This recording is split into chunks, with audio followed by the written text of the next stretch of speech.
Hey everyone, I am Pavan from TCML and आप अभी video के अंदर रेडिएंट वार्मर देख रहे हैं।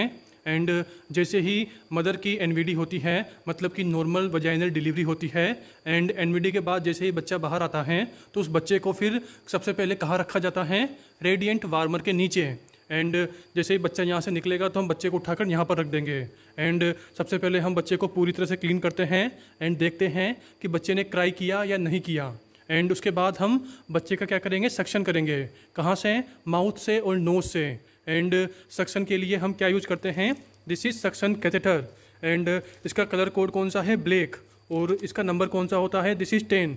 देखिए यहाँ पर साफ साफ लिखा है FG नंबर कितना? 10। एंड नाम क्या है? नेलेटन कैथेटर।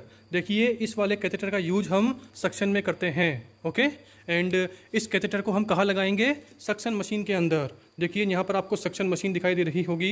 एंड इसका जो ये वाला एंड है यहाँ पर देखिए, यहाँ पर ब्लैक वाला सक्शन कैथेटर लगाया गया है। तो ओवरऑल हमने सक्शन मशीन के अंदर क्या लगाया? Suction catheter.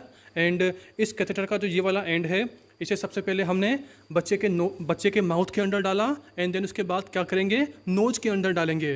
देखिए इसी सीक्वेंस में करना है। सबसे पहले माउथ से सक्शन करते हैं एंड देन नोज से। जब आप पीडिया में जाओगे तो वहाँ पढ़ोगे। एंड सक्शन करने के बाद हम क्या करेंगे? बच्चे की करेंगे कोड क्लैंप। एंड देखिए यहाँ पर कोड क्लैंप करने के लिए यहाँ पर अटैचमेंट दिया हुआ है। यहाँ पर साफ साफ लिखा है अम्बिलिकल कोड क्लैंप। तो इसके थ्रू हम क्या करेंगे? नियोनेट्स की code clamp. And code clamp करने के बाद हम बच्चे के अंदर क्या लगाते हैं? विटामिन K का इंजेक्शन। एंड इसकी डोज क्या होती है? मतलब कि जो बच्चा है, अगर इसका वेट, देखिए यहाँ पर हम इस वाली मशीन के अंदर क्या करते हैं? बच्चे का वेट लेते हैं। एंड अगर बच्चे का वेट 1000 ग्राम से कम है तो हम कितना लगाएंगे? कितना विटामिन K लगाएंगे? 0.5 मिलीग्राम। एंड अगर बच्चे का वेट 1000 ग्राम से ज़्यादा है तो हम कितना विटामिन K लगाएंगे? 1 मिलीग्राम। ओके। तो हमने यहाँ पर बच्चे का वेट किया, उसके बाद बच्चे को फिर वापस यहाँ लेटाया। एंड देन हम क्या करेंगे? विटामिन K लगाएंगे। तो मैं आपको इंजेक्शन दिखा देता हूँ। तो देखिए this is vitamin K injection. क्या लिखा है यहाँ पे? फाइलोमेटाडाइओन। फाइलोमेटाडाइओन ये क्या होता है? Vitamin K1। तो ओवरऑल इसमें कितना है? 0.5 ml। और 0.5 ml के अंदर कितना mg है? तो देखिए इसके अंदर लिखा है 1 mg, मतलब 0.5 ml की ये एम्प्यूल है और इसके अंदर 1 मिलीग्राम विटामिन K1 है। एंड मैंने बोला कि 1000 ग्राम से कम है तो कितना लगाएंगे? इसका आधा लगाएंगे, ओनली 0.5 mg लगाएंगे। एंड अगर बच्चे का वेट 1000 ग्राम से ज़्यादा है तो ये पूरी की पूरी एम्प्यूल हम बच्चे के अंदर लगाते हैं। और रूट ऑफ एडमिनिस्ट्रेशन क्या होता है? इंट्रामस्कुलर। और इंट्रामस्कुलर भी कहाँ लगाएंगे? बच्चे की थाई पर। थाई में भी कहाँ पर? एंटीरोलेटरल पार्ट ऑफ थाई पर। एंड जैसा मैंने बोला कि ये पूरी की पूरी एम्प्यूल कितने मिलीग्राम की है? 1 मिलीग्राम। देखिए इस एम्प्यूल के ऊपर एकदम क्लियर मेंशन है 0.5 ml कंटेन कितना? 1 मिलीग्राम। ओवरऑल 1000 ग्राम से ज़्यादा वेट वाले बच्चे के अंदर ये पूरा का पूरा एम्प्यूल लगाते हैं। एंड यहाँ पर आपको इंजेक्शन दिखाई दे रहा होगा। तो इसके अंदर हम विटामिन K को लोड करते हैं और फिर बच्चे के अंदर लगाते हैं। एंड उसी के साथ अगर कोई बच्चा जैसे ही बाहर निकला, मतलब बच्चे का बर्थ हुआ और बच्चे को लाने के बाद अगर बच्चा क्राई नहीं किया, मतलब कि हमें लग रहा है कि उस बच्चे को रिसक्सिटेशन की ज़रूरत है, तो देखिए यहाँ पर पूरी की पूरी रिसक्सिटेशन यूनिट भी रखी हुई है। मतलब कि ये क्या है? This is Anbu bag. And इसका यूज हम किस में करते हैं? नियोनेटल रिसक्सिटेशन के अंदर। एंड देखिए साइज़ के हिसाब से हैं, ये छोटा वाला है, ये बड़ा वाला है। ओके। एंड उसी के साथ देखिए रिसक्सिटेशन के अंदर हमें बहुत सी बार इंट्यूबेशन भी करना पड़ सकता है। अरे यार, जो होती है ना एंडोट्रेकियल ट्यूब, आपको ये दिखाई दे रही होगी। This is endotracheal tube plain. Plain मतलब कि इसके यहाँ पर बलून नहीं होगा। तो देखिए नियोनेटल रिसक्सिटेशन के अंदर हमें नियोनेट के अंदर एंडोट्रेकियल ट्यूब डालनी पड़ती है। मतलब जो ये वाली ट्यूब है ये हमें डालनी पड़ती है। एंड ऐसा तो है नहीं कि हमने इस रेपर को ऐसे ओपन किया और डायरेक्ट बच्चे के अंदर डाल दी, ऐसा नहीं करते हैं। सबसे पहले हम क्या करेंगे? लेरिंगोस्कोप का यूज़ करेंगे। तो देखिए this is handle of laryngoscope. And उसके बाद यहाँ पर आपको 2 साइज की ब्लेड दिखाई दे रही होगी। This is 0 number, this is 1 number. देखिए इन ब्लेड्स के ऊपर एकदम क्लियर मेंशन है। यहाँ पर क्या लिखा है? MIL। MIL मतलब मिलर। और देखिए MIL के आगे यहाँ पर ये क्या लिखा है?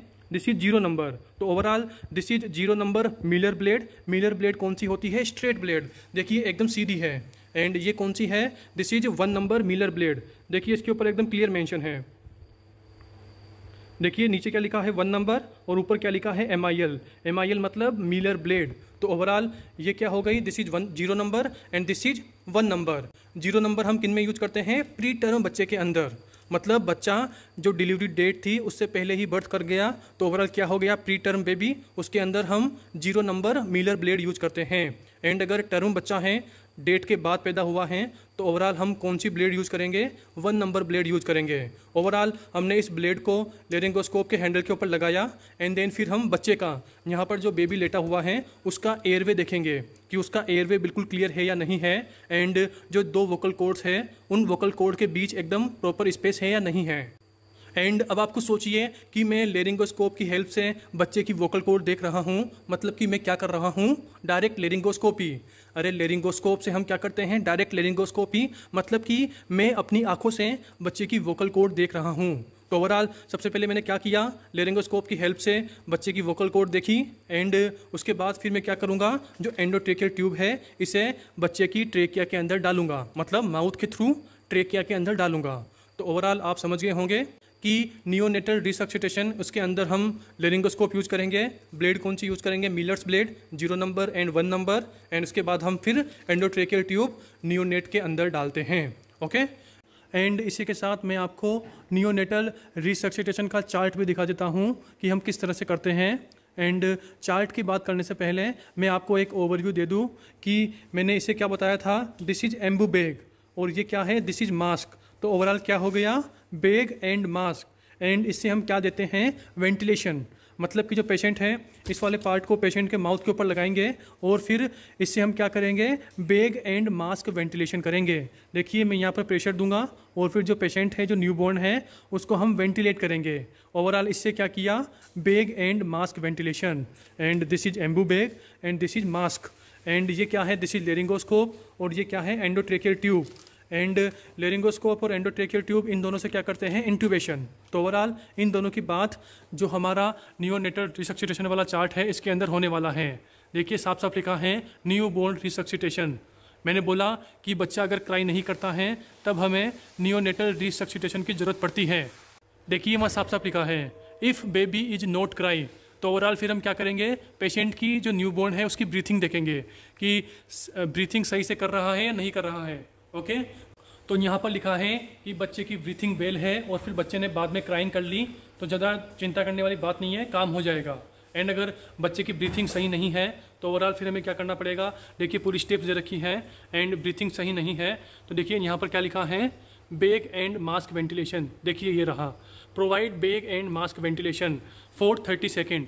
देखिए जो ये वाला है ना, this is bag and mask, इससे हम पेशेंट को, न्यूबॉर्न को वेंटिलेट करेंगे। एंड उसके बाद नीचे क्या लिखा है, देखिए यहाँ पर ये रहा इंट्यूबेशन, मतलब कि हमें अब एडवांस काम करना पड़ेगा। मतलब कि बैग एंड मास्क कर लिया, उसके बाद भी पेशेंट यानी कि न्यूबॉर्न जो बच्चा है वो ब्रीथिंग सही से नहीं कर रहा है तो ओवरऑल फिर देखिए यहाँ पर क्या लिखा है, प्रोवाइड एडवांस केयर। एंड इसके अंदर क्या है, चेस्ट कंप्रेशन, मेडिकेशन, यानी कि कुछ हमें दवाई देनी पड़ेगी पेशेंट को। एंड लास्ट में क्या है, इंट्यूबेशन। इंट्यूबेशन मतलब कि लेरिंगोस्कोप एंड एंडोट्रेकियल ट्यूब, इन दोनों में हम क्या करेंगे, इंट्यूबेशन करेंगे। ओके, तो आई होप आप मेरी बात समझ गए होंगे। एंड ये पूरा का पूरा किसका चार्ट है, न्यू बोर्न रिसक्सिटेशन। एंड आज की हमारी वीडियो यहीं पर फिनिश होती है। बाय।